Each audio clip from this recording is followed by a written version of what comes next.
Illicit drug usage remains a major problem in our society. Factors contributing to drug use are varied, but the effect is the same. Drugs not only harm the person using them, they also affect that person's husband or wife, children, other family, and friends.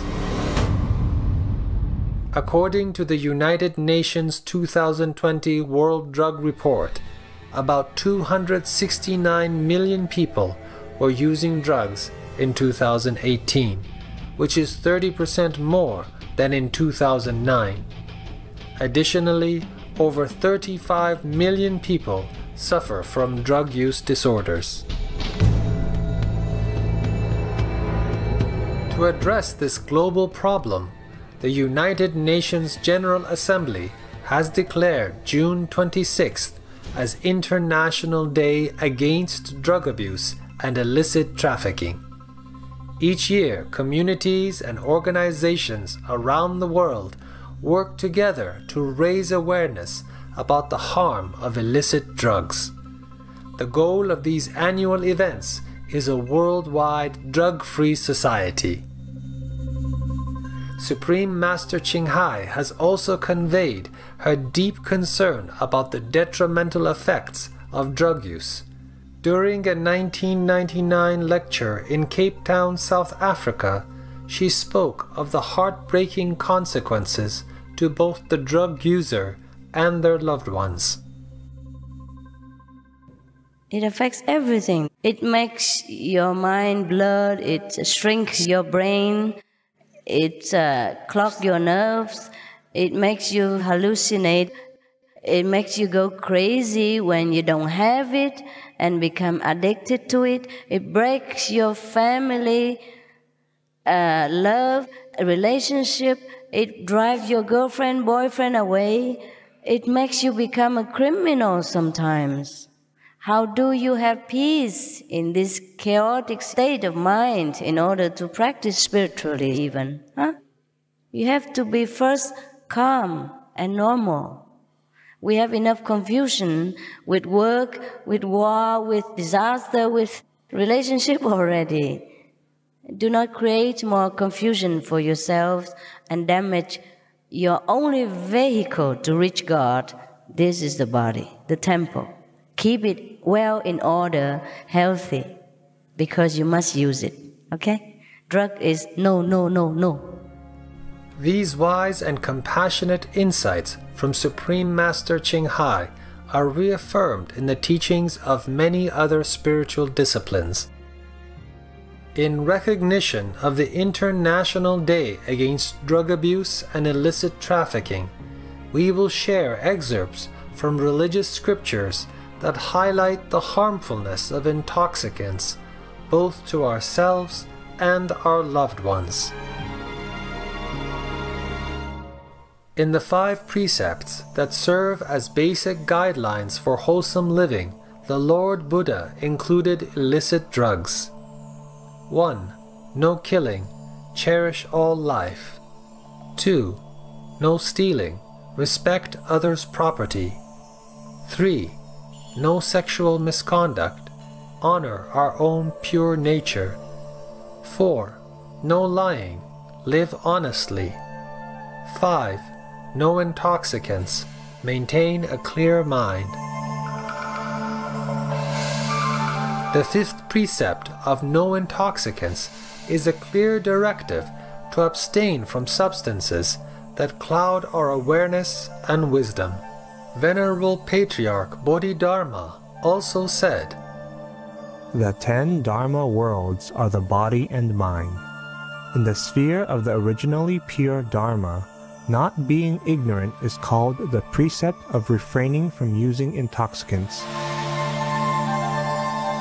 Eiken Roshi, a Zen teacher of the Harada Yasutani lineage, said, "Not giving rise to delusions is called not giving or taking drugs. Drugs are not brought in yet. Don't let them invade. This is the great light." Daido Roshi, abbot of Zen Mountain Monastery, said, Not allowing the mind to become dark is called the precept of refraining from using intoxicants.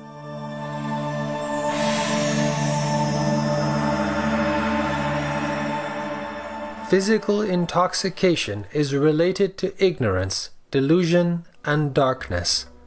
The poem The Many Wines by the Sufi mystic and poet Rumi differentiates between spiritual and physical intoxication. God has given us a dark wine so potent that drinking it, we leave the two worlds. God has put into the form of hashish a power to deliver the taster from self-consciousness. God has made sleep so that it erases every thought. God made Majnun love Layla so much that just her dog would cause confusion in him. There are thousands of wines that can take over our minds. Don't think all ecstasies are the same. Jesus was lost in his love for God. His donkey was drunk with barley. Drink from the presence of saints, not from those other jars. Every object, every being is a jar full of delight. Be a connoisseur and taste with caution. Any wine will get you high. Judge like a king and choose the purest, the ones unadulterated with fear or some urgency about what's needed. Drink the wine that moves you, as a camel moves when it's been untied and is just ambling about.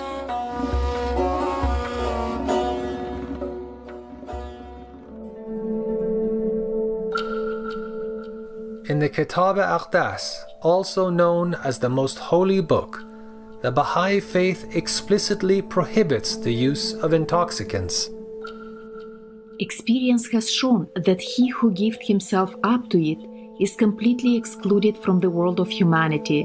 Let us take refuge in God against the perpetration of so shameful a thing, which is the destruction of the foundations of humanity and which causes a perpetual unhappiness. It takes possession of the soul of man, kills the reason, weakens the intelligence, makes a living man dead, and extinguishes the natural heat.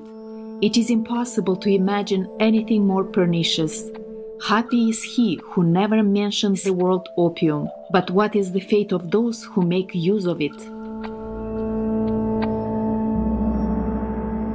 Several other passages from the Baha'i writings also advocate total abstinence from all alcoholic drinks, opium, and similar habit-forming drugs. The drinking of wine is forbidden, for it is the cause of chronic disease, weakens the nerves, and consumes the mind. Verily, it hath been forbidden unto every believer, whether man or woman. Its use causes the disintegration of thought and the complete torpor of the soul. Alcohol consumes the mind and causes man to commit acts of absurdity, but this wicked hashish extinguishes the mind, freezes the spirit, putrefies the soul, wastes the body, and leaves man frustrated and lost.